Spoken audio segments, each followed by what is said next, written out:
quality. It is sometimes supposed that the fundamental categories, in terms of which men think they are describing reality or their experience, merely reflect the conventions of their language. Substance and attribute. And among attributes, quality and quantity happen to be fundamental categories in Western thought. It is hailed only because the group of languages which the Western cultures use all have a grammatical structure that involves a distinction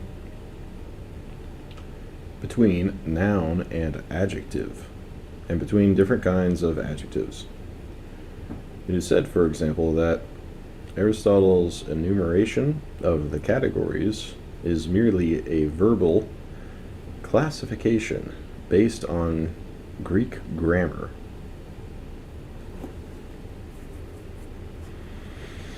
When he says that the basic terms of discourse represent substances, qualities, quantities, relations, and so forth, he is recognizing the grammatical difference between such words as man and white, or between white and 6 feet tall, and double. The lineaments of reality, the varieties of being, or the modes of experience are not, it is held, thereby finally described. In the tradition of the great books, another interpretation generally prevails. Even those who disagree in one way or another about the basic categories do not regard them as conventional or of linguistic origin. Kant, for example, disagrees with Aristotle's listing of the categories.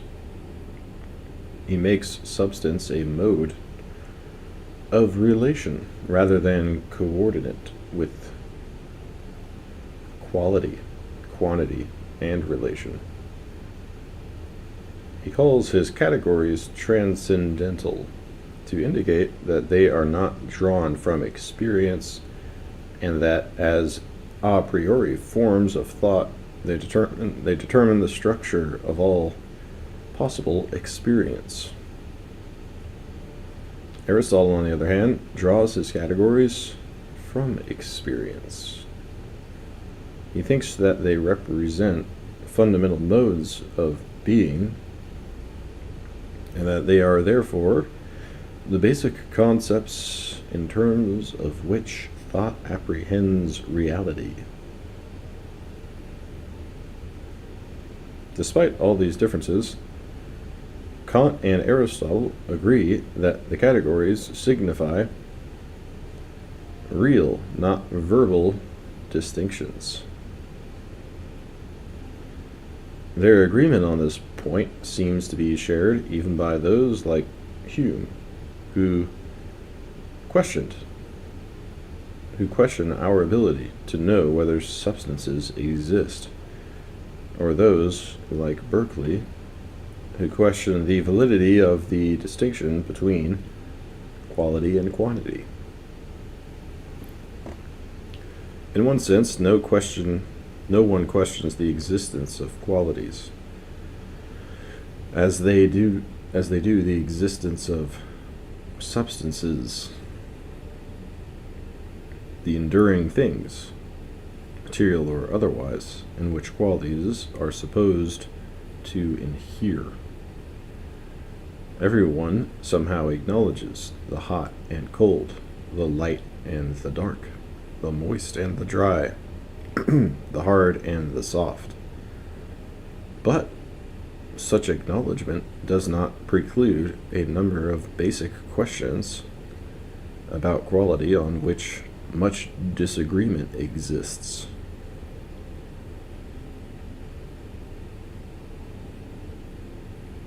qualities attributes? Do they exist? That is, only as qualifiers, only as belonging to something else? Or do they exist independently, in and of themselves?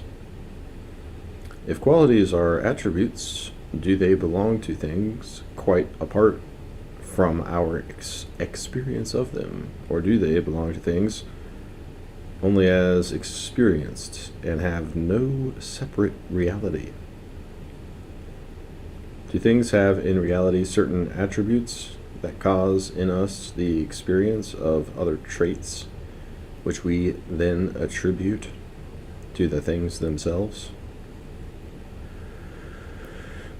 Are all the attributes of things, whether in or apart from experience, to be conceived as qualities? And if so, are they different? Are there different kinds of qualities?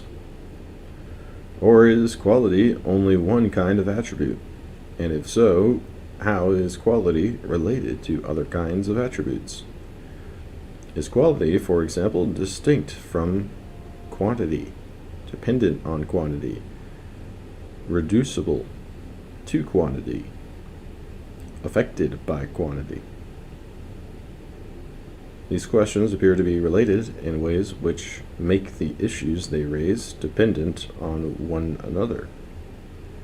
If, in addition, their presuppositions and implications are observed, it will be seen that they cannot be fully discussed without entering into matters considered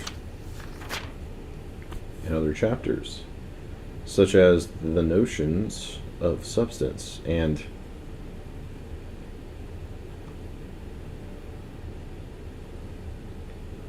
accident in the chapter on being, the theory of experience and the various accounts of sense perception, and the objects of sense in the chapters on experience and sense. And of course, some of the principal topics considered in the closely related chapter on quantity.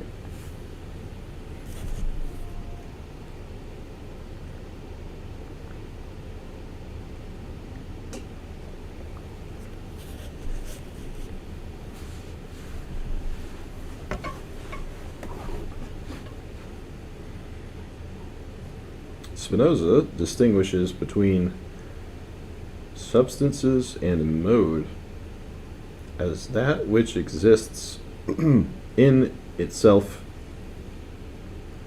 and that which exists in another thing.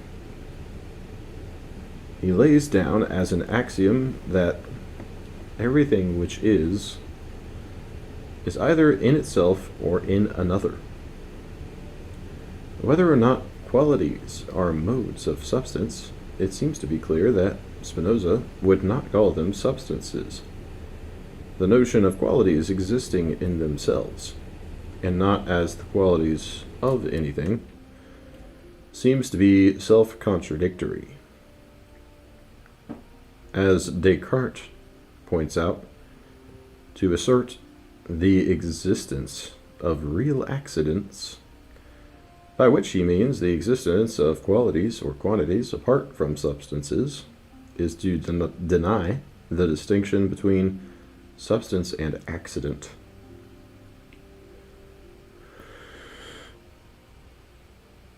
Substance, he writes, can never be conceived after the fashion of accidents, nor can it derive its reality from them. Whereas no reality can be ascribed to accidents, which is not taken from the idea of substance. Anyone who acknowledges the distinction between substance and accident also conceives qualities as accidents or attributes, i.e., as existing in the things they qualify. Spinoza, Descartes, Locke, and Aristotle do not conceive substance in the same way, nor do they all use the word accident to name the characteristics which inhere in substance. Locke, for example, uses the word quality with almost the same generality that Spinoza gives to the word mode, or Descartes and Aristotle to accident. And the word substance, Locke uses in a sense that is nearer to Aristotle's meaning for the word matter. When in trying to conceive bare substance as the underlying I know not what, Locke defines this substratum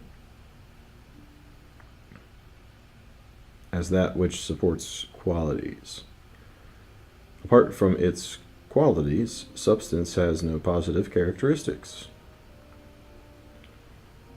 Nevertheless, such differences in theory leave untouched the point of agreement that qualities do not float freely without any support in either reality or experience. Even Berkeley's denial of matter or of bodies existing apart from their being perceived does not turn qualities into substances. For qualities as perceived are the qualities of bodies as perceived, and both together have their existence in the perceiver.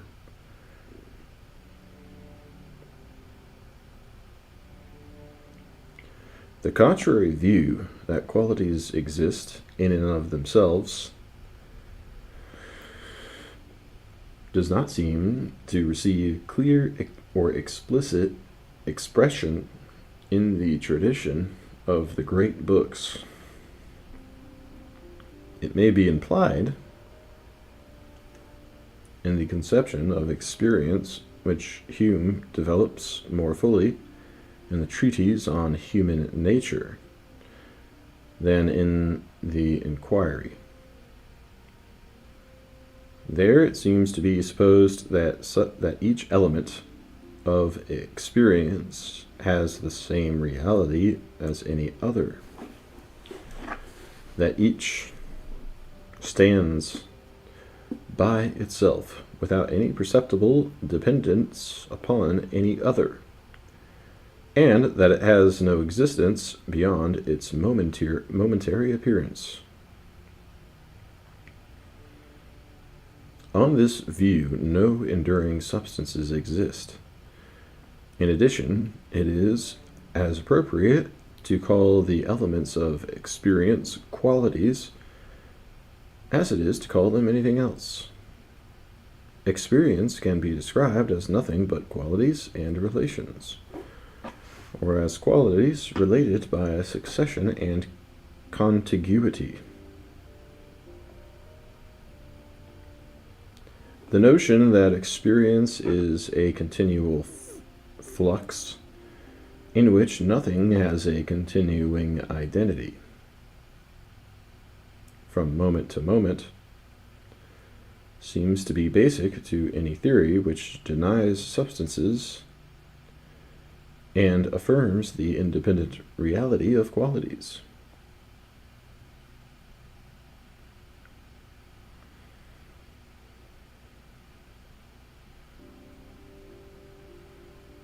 The theory of qualities which Plato attributes to Heraclitus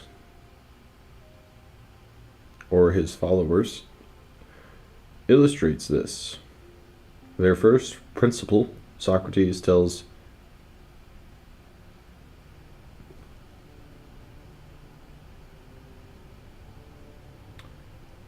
Theaetetus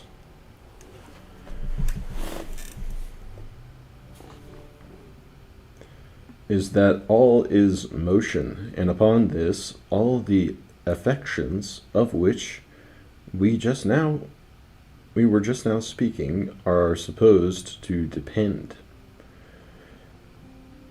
There is nothing but motion, which has two forms, one active and the other passive, both in endless number. And out of the union and friction of them is generated a progeny endless in number, having two forms, sense and the object of sense.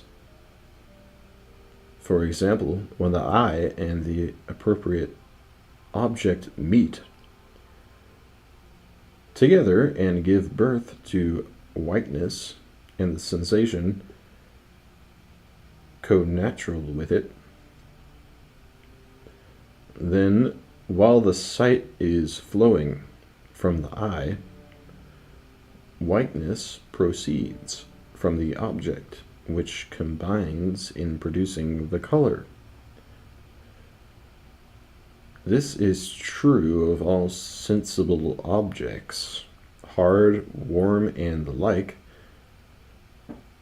which are similarly to be regarded not as having any absolute existence, but as being all of them generated by motion in their intercourse with one another.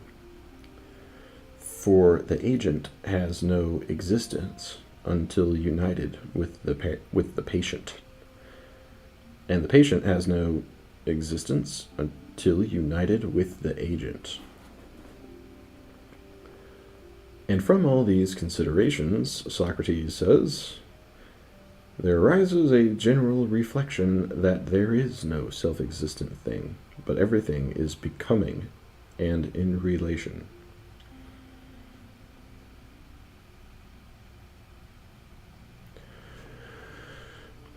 Socrates explains that for those who assert a universal flux, qualities are not only the products of motion, but also are themselves in motion. Not even white continues to flow white, and whiteness itself is a flux, or change, which is passing into another color.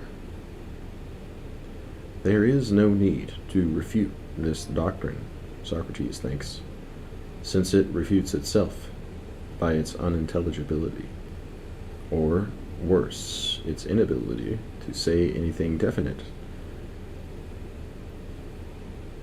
in consequence of denying that words can have a constant meaning from moment to moment.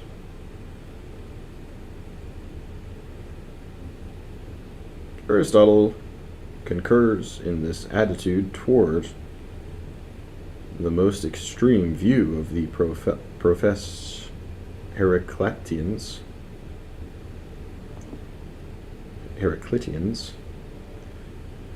but goes on to remark that not even at different times does one sense disagree about the quality, but only about that to which the quality belongs. I mean, for instance, that the same wine might seem, if either it or one's body changed, at one time sweet, at another time not sweet, but at least the sweet, such as it is when it exists, has never yet changed. The sweet thing may become sour, either in itself or to us, but sweetness itself never becomes sourness.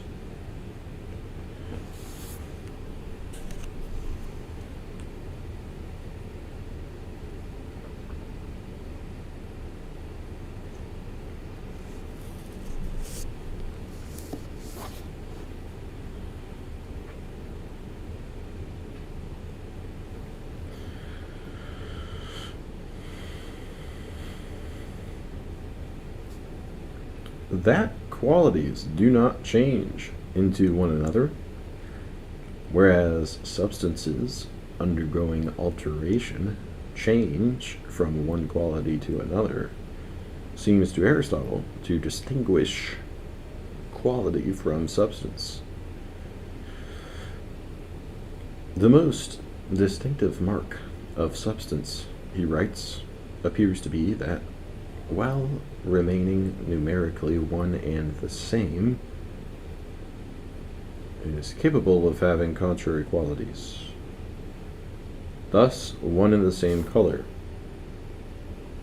cannot be white and black, but the same individual person is at one time white, at another black, at one time warm, at another cold, at one time good, at another bad. The qualities do not change, but the substance in changing passes from one quality to its contrary. The difference between change of quality or alteration and the other types of change which substances can undergo is discussed in the chapter on change. Aristotle suggests another mark of distinction between substance and quality. One substance, he says, never stands to another as its contrary, in the way in which qualities are contrary to one another, like hot and cold, white and black, good and bad. A quality may have a correlative as well as a contrary, e.g., if knowledge is a quality of mind, the object known is its correlative, whereas ignorance of the object is the contrary of knowledge. In some cases, the contrary qualities may be the extremes or limits of a continuous series of intermediates, e.g., white and black, with all the intermediate grays.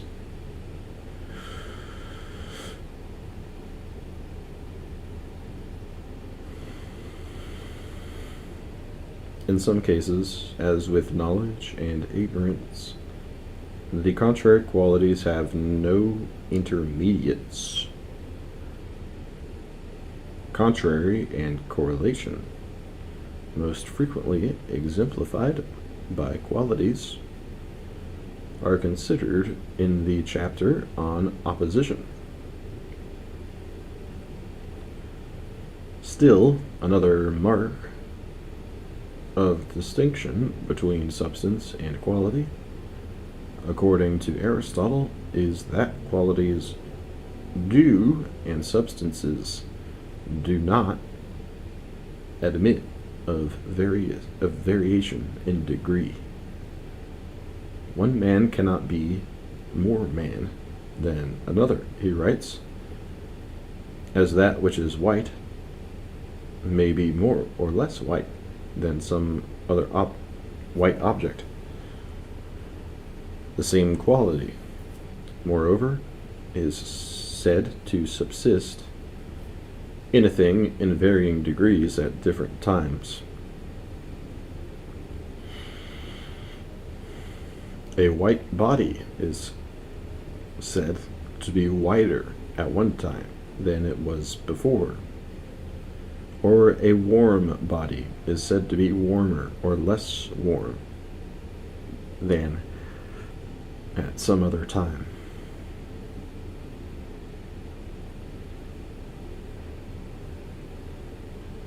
This observation raises a number of questions. Does variation in the degree of a quality from time to time imply that qualities themselves undergo change, just as substances undergo change in quality? Do they remain one and the same in kind while varying in degree?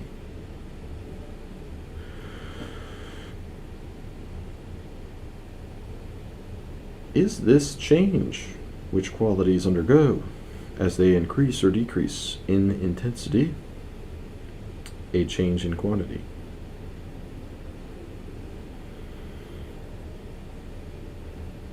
Furthermore, does the fact that something white can become more or less white mean that a quality can have a certain quantity even as a body can? Aquinas suggests an answer by distinguishing between what he calls the dimensive quantity of bodies and the virtual quantity of qualities.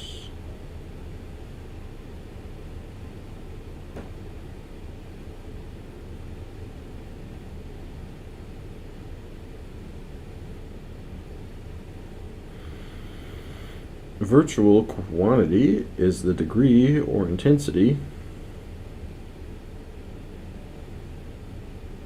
which non-quantitative attributes may possess.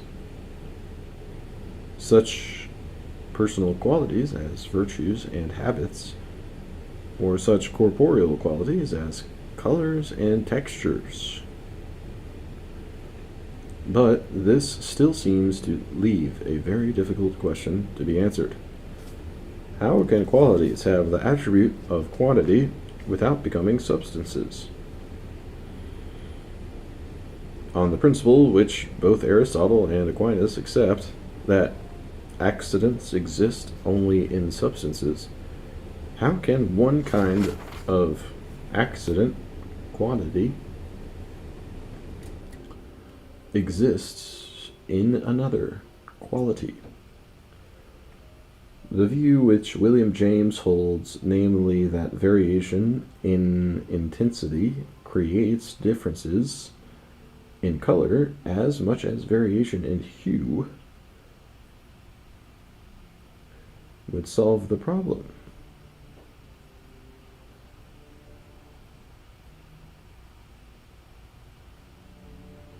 Or rather, it would dismiss the problem as not genuine by denying Aristotle's thesis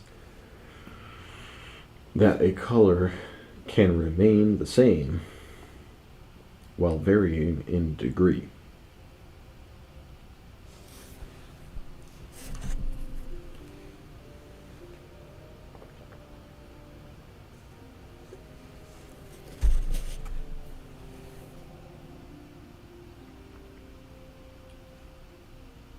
However handled, the problem is not peculiar to qualities. Actions and passions, Aristotle points out, also vary in degree. Nor are qualities distinguished from everything else in the world by having contraries.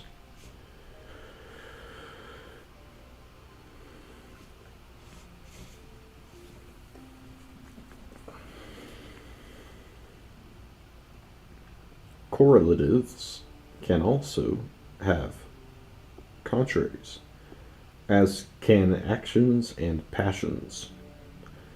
Furthermore, not all qualities have contraries.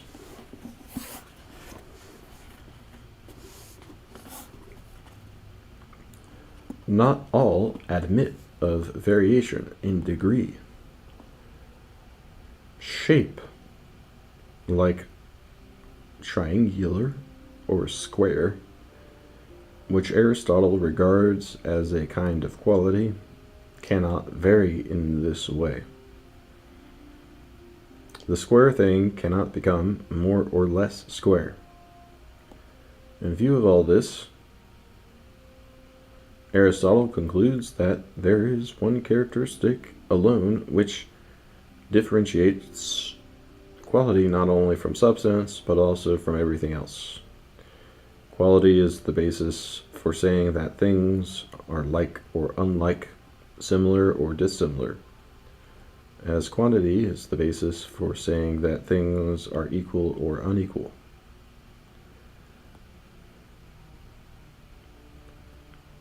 Other contrasts between quality and quantity, especially those bearing on the reduction of quality to quantity, are discussed in the chapter on quantity.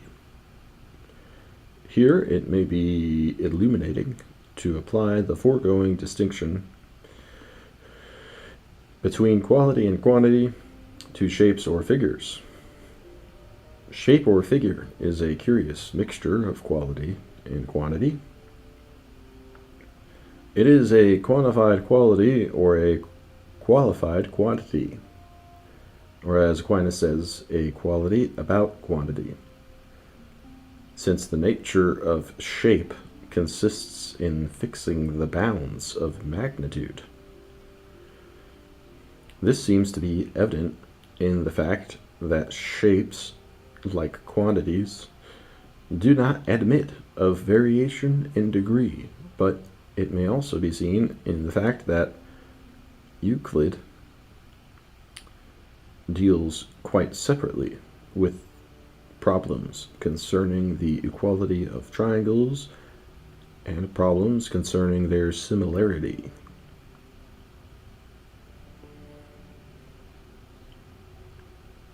Except for the question of whether qualities subsist by themselves or are the attributes of substances, most of the problems of quality seem to concern its distinction from or relation to quantity.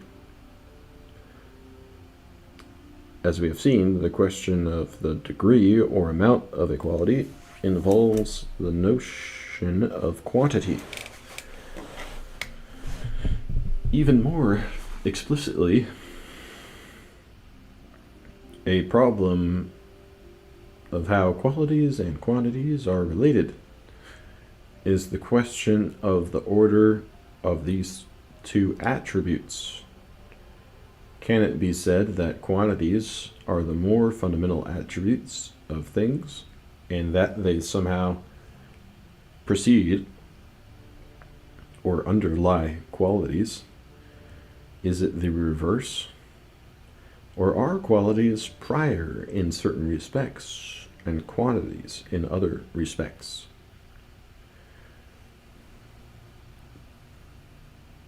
Aristotle's theory of the elements seems to give absolute primacy to quality in the realm of material things. The four elements of matter are characterized by combinations of two pairs of contrary qualities, the hot and the cold, the dry and the moist, period. On the other hand, the atomic theory of Lucretius appears to make quantities such as size and weight the primary properties of matter. Newton's enumeration of what he calls the universal qualities of all bodies whatsoever, including, of course, their least particles, lists extension, hardness, impenetrability, mobility, and inertia, as indicated in the chapter on quantity. The very reason Newton gives for calling these qualities universal would seem to justify calling them quantities rather than qualities. In any case, Newton's view, like that of the ancient atomists, seems to be opposed to the theory of the elementary and contrary qualities.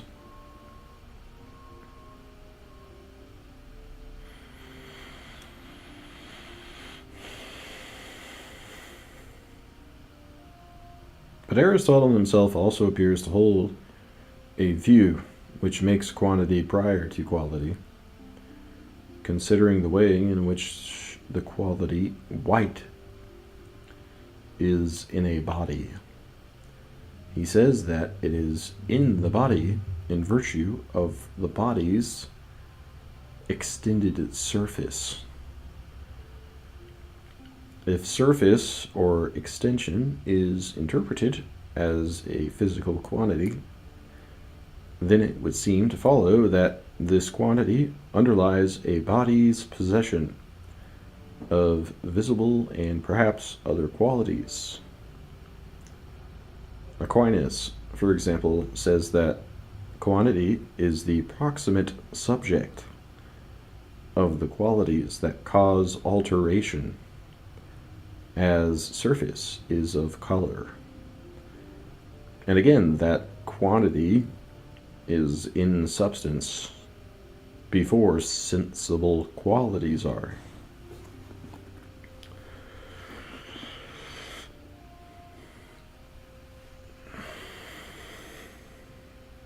This last statement can be interpreted to mean that quantity is universally prior to quality among the attributes of bodies.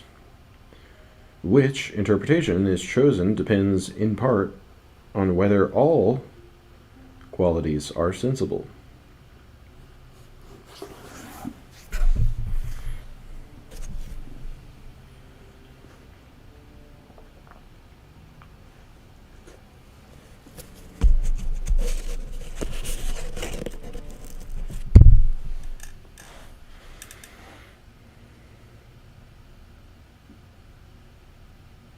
It would seem that all qualities are not sensible according to Aristotle and Aquinas, and therefore quantity is not prior to every kind of quality among the accidents of substance.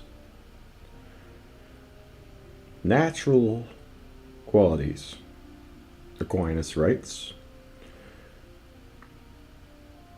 may be in the intellectual part, or in the body and its powers.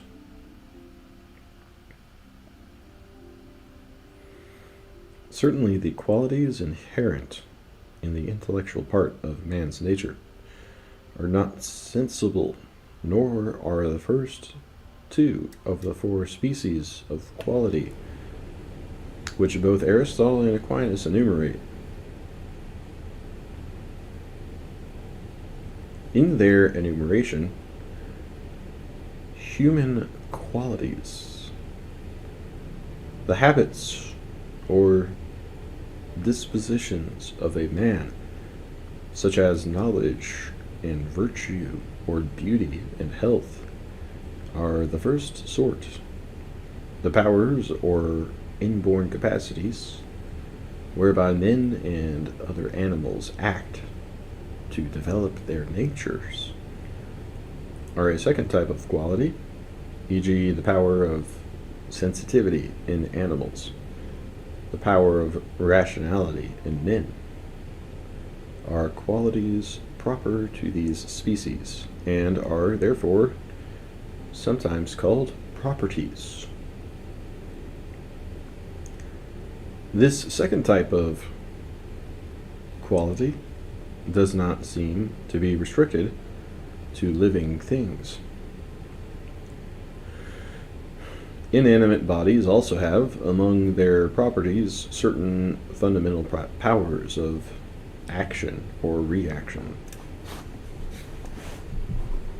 The third and fourth types of quality differ from the first two in that both are sensible, i.e., capable of affecting the senses directly, and therefore sometimes called affective qualities. Of these, the third type, shape or figure, has already been discussed. The fourth type, colors, sounds, textures, odors, tastes, and such thermal qualities as hot and cold, are more than shape or figure, regarded as the principal affective or sensible qualities.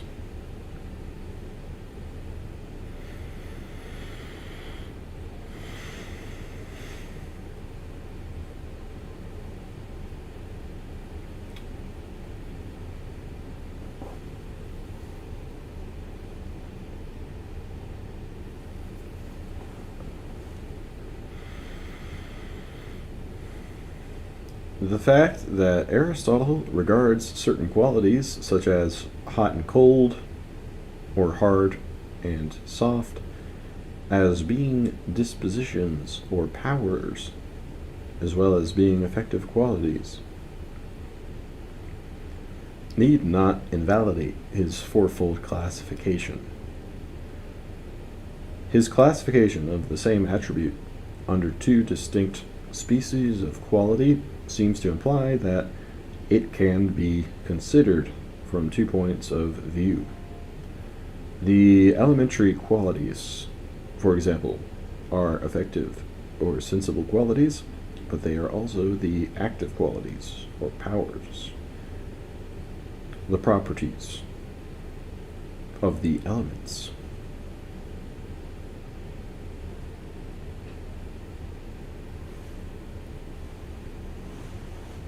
In view of this classification of qualities, it does not seem to be the case that quantities are prior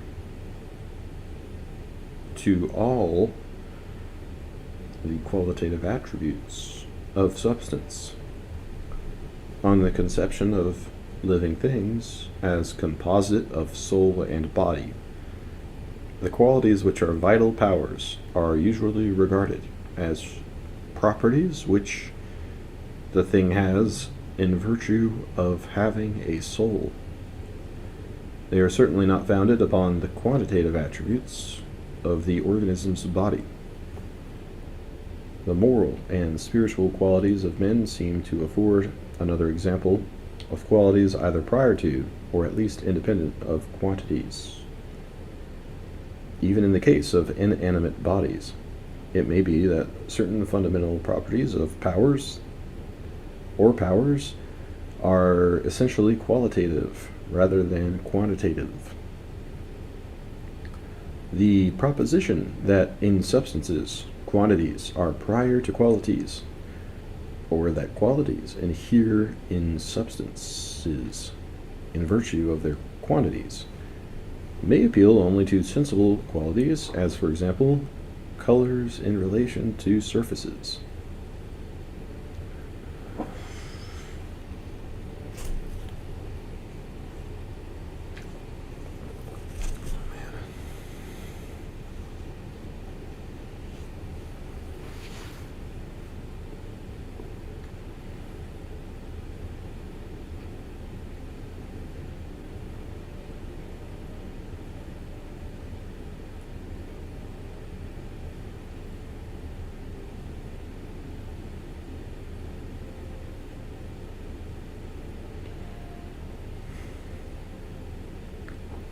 One of the great issues in the tradition of Western thought concerns our perception of knowledge, or concerns our perception or knowledge of qualities, with certain characteristics which are not directly sensible are to be called qualities. Then the problem of how we know such qualities does not differ from the problem of how we know anything else that cannot be apprehended by our senses. We may, for example, be able to infer such qualities as habits or powers from the sensible evidences of a thing's behavior, even as in turn we infer the thing's nature or essence from its proper qualities or properties.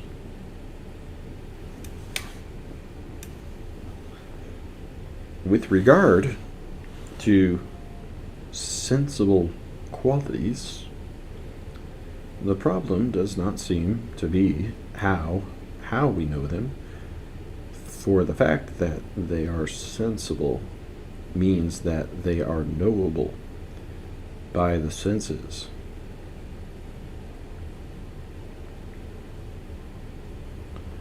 The question is rather one of the mode of existence, the objectivity or subjectivity of the qualities sensed. Locke's famous distinction between primary and secondary qualities states the problem. It is preceded by his distinction between the qualities of things and the ideas in our minds.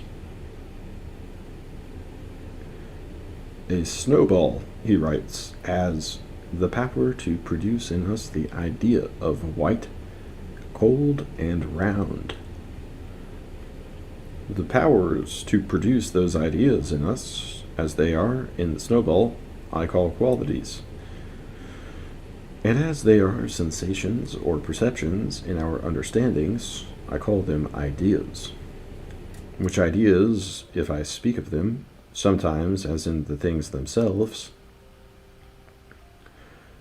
I would be understood to mean those qualities in the objects which produce them in us.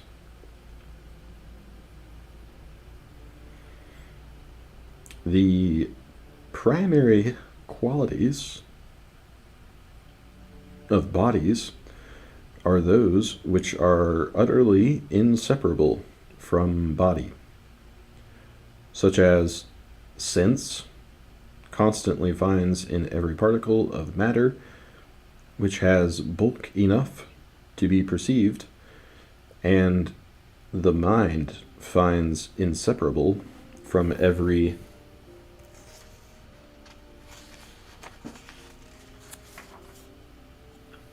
particle of matter, though less than to make itself singly perceived by our senses. Locke's enumeration of these original or primary qualities of body, which we may observe to produce simple ideas in us, viz. Solidity, extension, figure, motion or rest, and number, closely resembles Newton's list of the universal qualities of perceptible bodies and of their least particles, or atoms. In contrast, the secondary qualities, such as colors, sounds, tastes, etc., are nothing in the objects themselves, but powers to produce various sensations in us by their primary qualities, i.e., by the bulk, figure, texture, and motion of their insensible parts. From whence Locke declares, I think it is easy to draw this observation, that the ideas of primary qualities of bodies are resemblances of them, and their patterns do really exist in the bodies themselves. But the ideas produced in us by these secondary qualities have no resemblance of them at all. There is nothing like our ideas existing in the bodies themselves. They are in the bodies. We denominate from them. Only a power to produce those sensations in us. What is sweet, blue, or warm in idea is but the certain bulk, figure, and motion of the insensible parts in the bodies which we call so.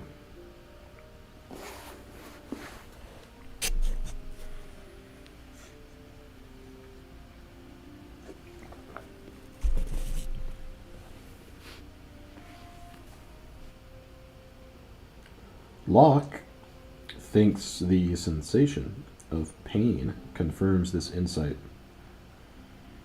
As the piece of steel, which by its corporeal properties has the power to produce pain in us, does not have anything corresponding to the ideas of blueness or coldness which it produces in us, except the power to produce those ideas, through the action of its primary qualities on our senses.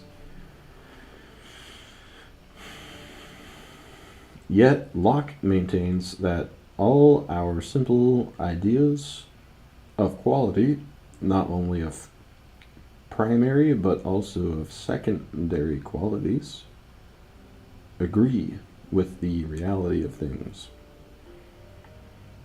By agreement, he does not mean resemblance in the sense of copying, and therefore he thinks he can, without inconsistency, deny any resemblance between sensations of color or taste and the secondary qualities of bodies, while saying that if sugar produces in us the ideas we call whiteness and sweetness, we are sure there is a power in sugar to produce those ideas in our minds, or else they could not have been produced by it.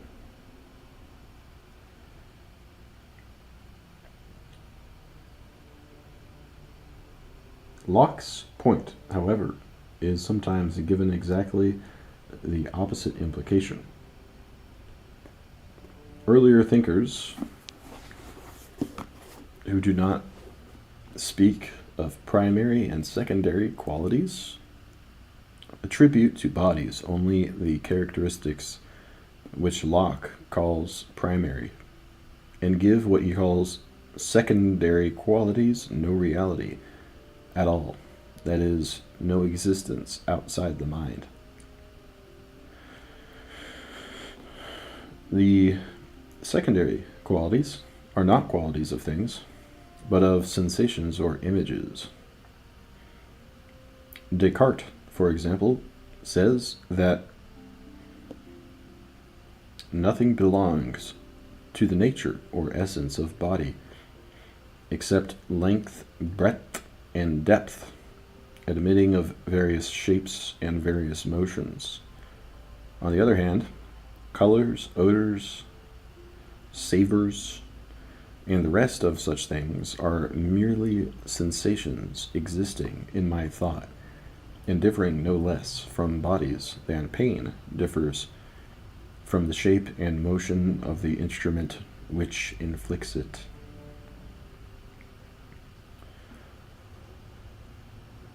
Hobbes similarly regards the various sensible qualities as feelings in us, the seemings or fancies of sense.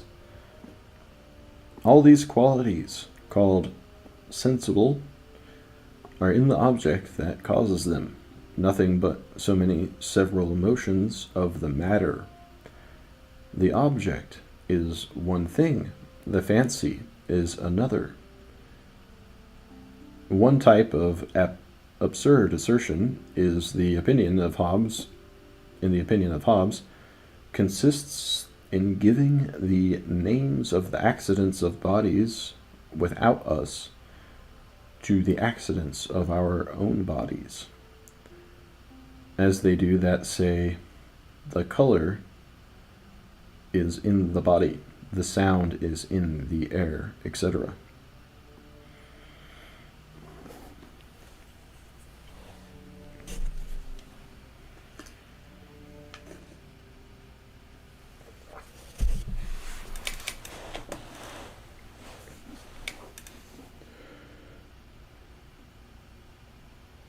The attributes, or accidents, which Descartes and Hobbes assigned to bodies seem to be quantities rather than qualities.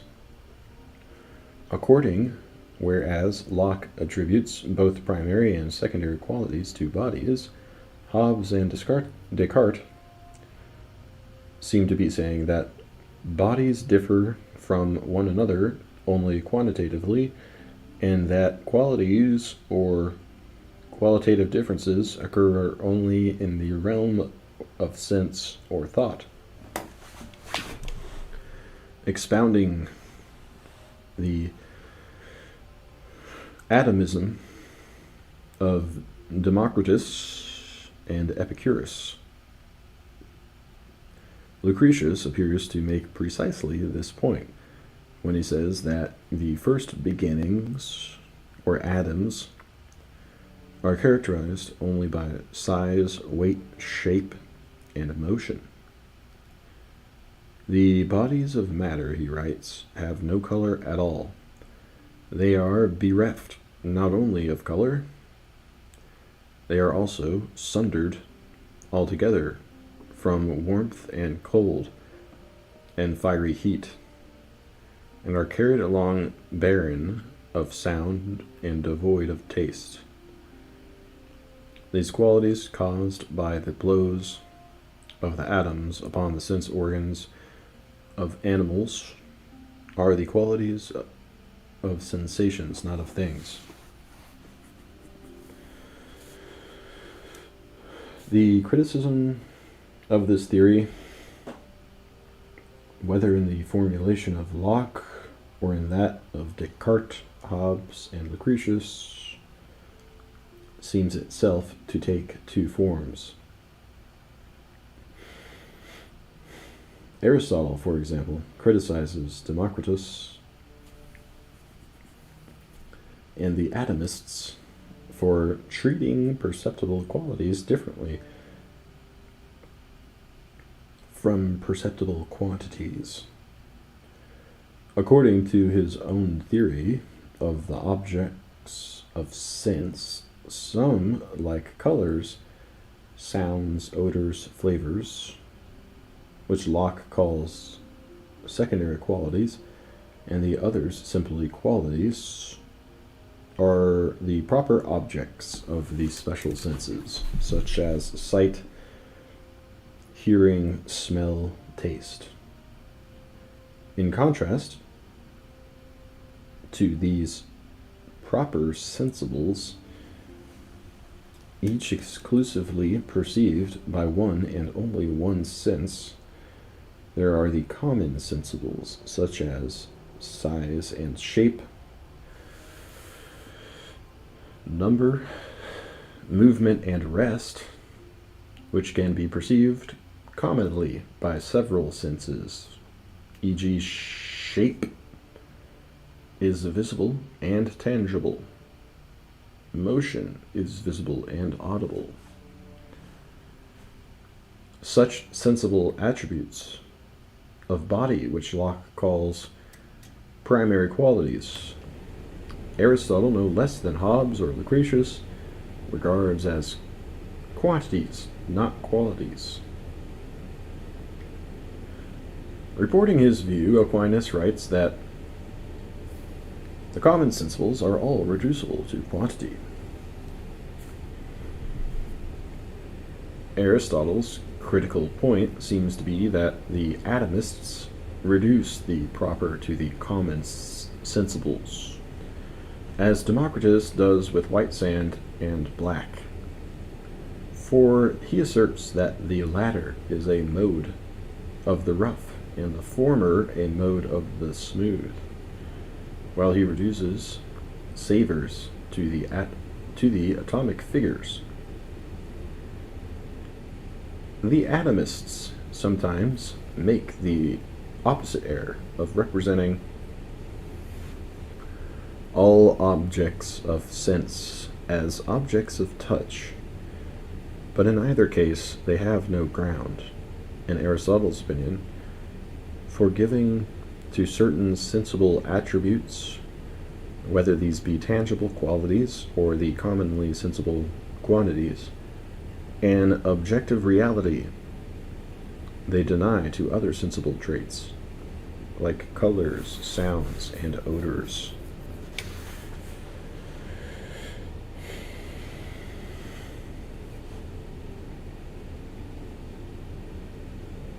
Aristotle's theory of sensation and the sensible is discussed more fully in the chapter on sense. According to it, the qualities, no less than the quantities, perceptible by sense, have a real or actual existence as the attributes of bodies. On this score, Aristotle does not differentiate between qualities, the proper sensibles, and quantities, the common sensibles. Just as a body actually has the shape we perceive it to have, so it actually has the color we perceive it to have, on the supposition, of course, that our perception is accurate in both cases. If the senses are fallible at all, we are less prone to make errors, Aristotle thinks, in the field of the proper than of the common sensibles, e.g. the stick in water which looks bent to the eye feels straight to the hand.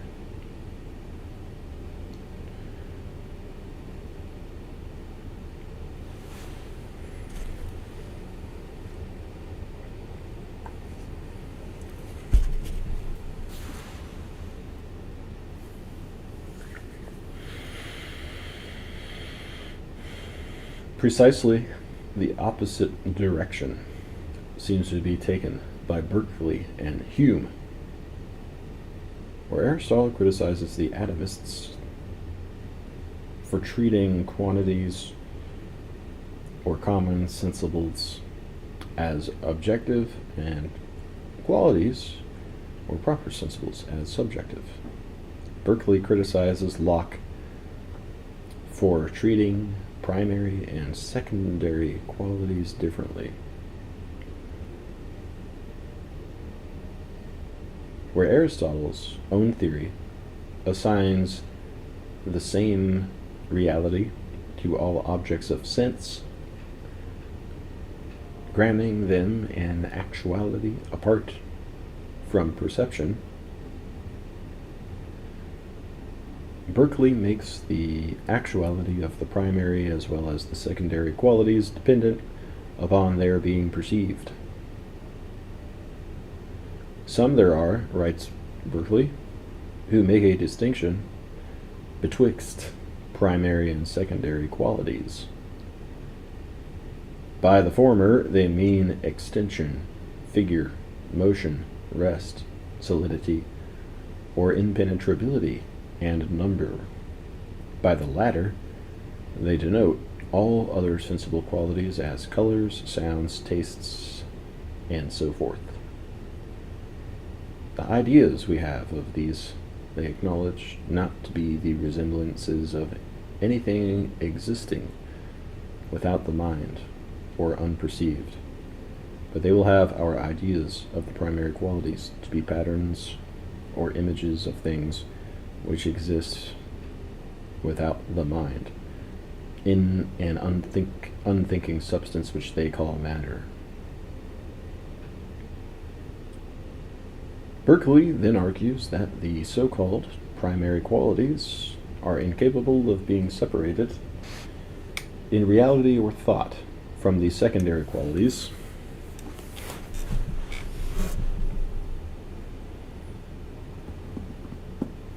and that, therefore, the one, like the other, exists only in the mind.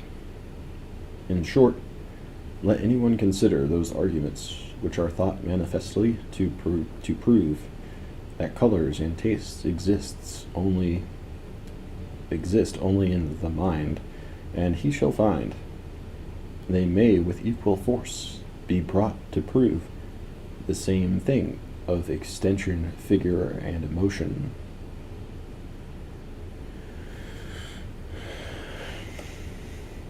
His own arguments, he thinks, plainly show it to be impossible that any color or extension at all, or other sensible quality whatsoever, should exist in any unthinking subject without the mind, or in truth, that there should be any such thing as an outward object. Hume professes to adopt Berkeley's reasoning, It is universally allowed by modern inquirers. He writes that all the sensible qualities of objects, such as hard, soft, hot, cold, white, black, etc., are merely secondary and exist not in the objects themselves, but are perceptions of the mind, without any external archetype or model which they represent. If this be allowed with regard to secondary qualities, it must also follow with regard to the supposed primary qualities of extension and solidity.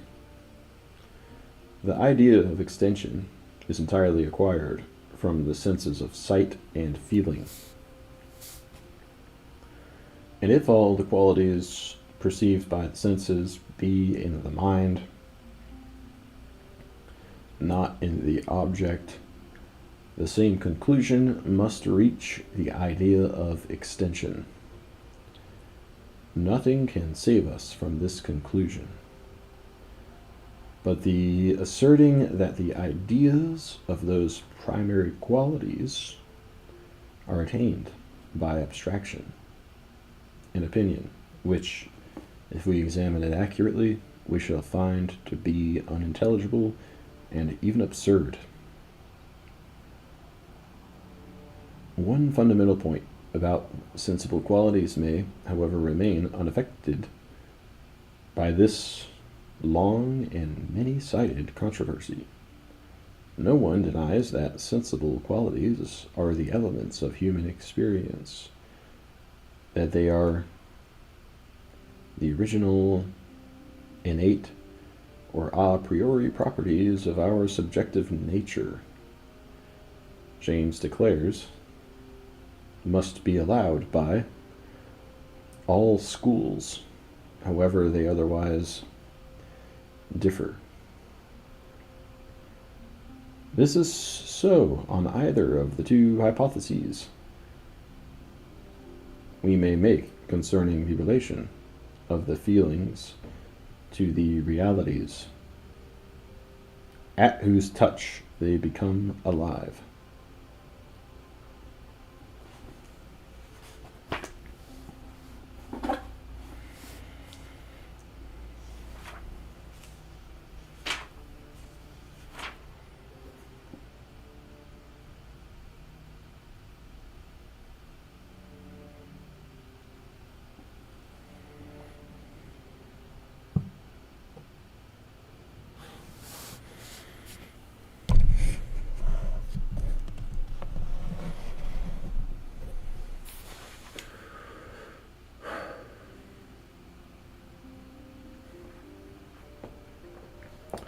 Yeah, it's interesting how modern science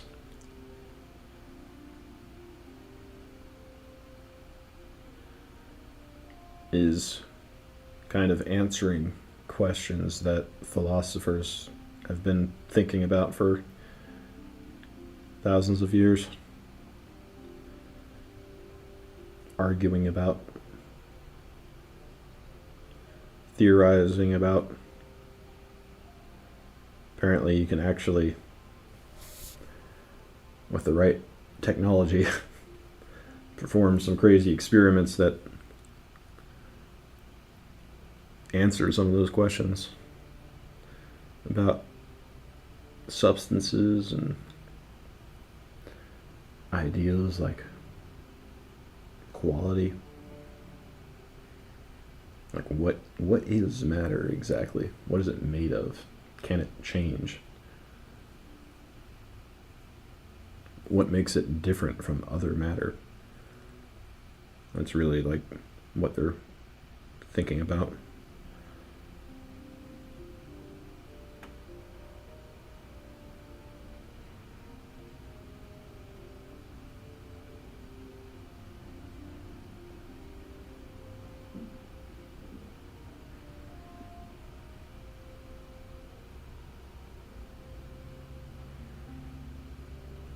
People seem to think we live in a simulation nowadays.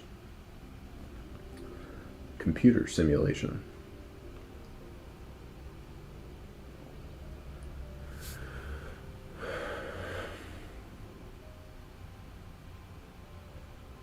Of course, there can only be so many levels of computer simulation until you get to the true reality,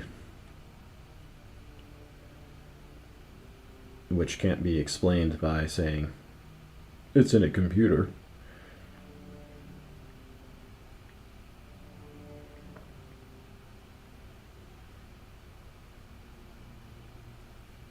And of course, even if we are in some kind of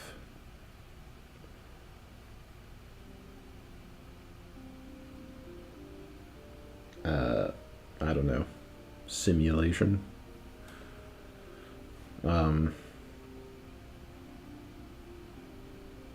it's still the same reality as everything else. That can't really be explained. And of course, nobody would have that theory without computers existing.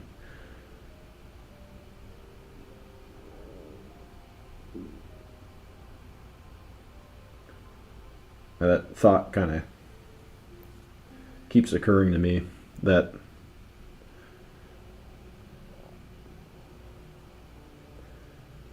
all of this logical thinking and these topics that philosophers talk about was actually probably pretty important to be developed in the mind before computers were ever able to exist. Because things like programming, which is what I do for a living, there's so much logical stuff that goes into that, like types of data, and like conditional statements, like if this is this, then do this. And so it's the concept of things having quality, and then like also instantiating objects as opposed to defining them,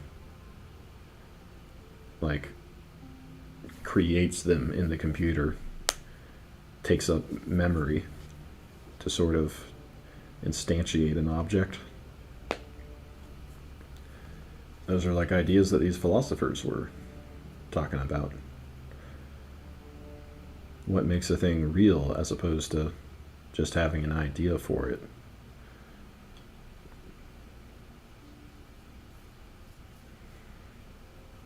So I think we've created computers to sort of simulate reality and simulate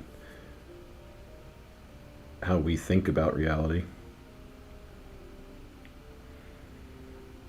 So it makes sense that we would then think, maybe we're in a computer, because we've created computers as a reflection of reality.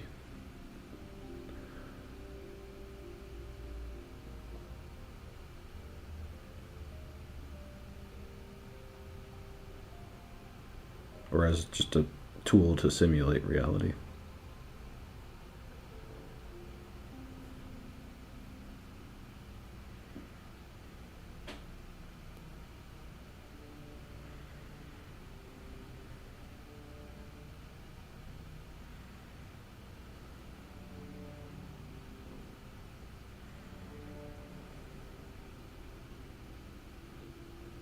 But I don't really like that theory, because I think all it really accomplishes is making people feel like they're in a cheap ripoff of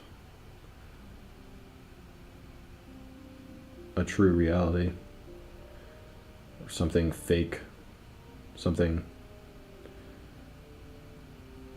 ungenuine and unimportant,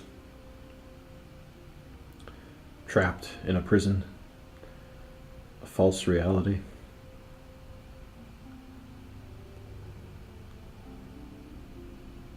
The Matrix.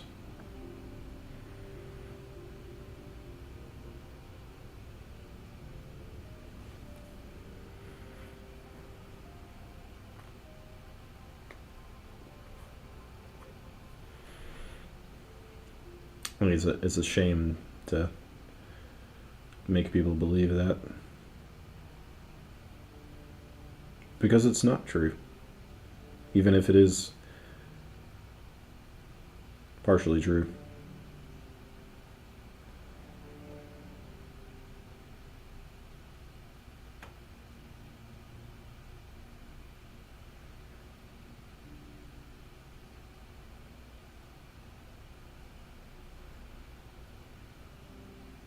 But, you know, you're inspiring those feelings in people when you say that about reality.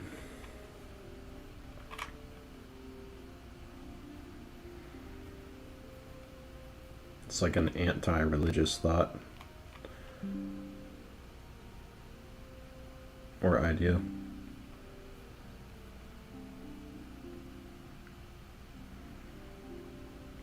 It's the same as saying God doesn't exist.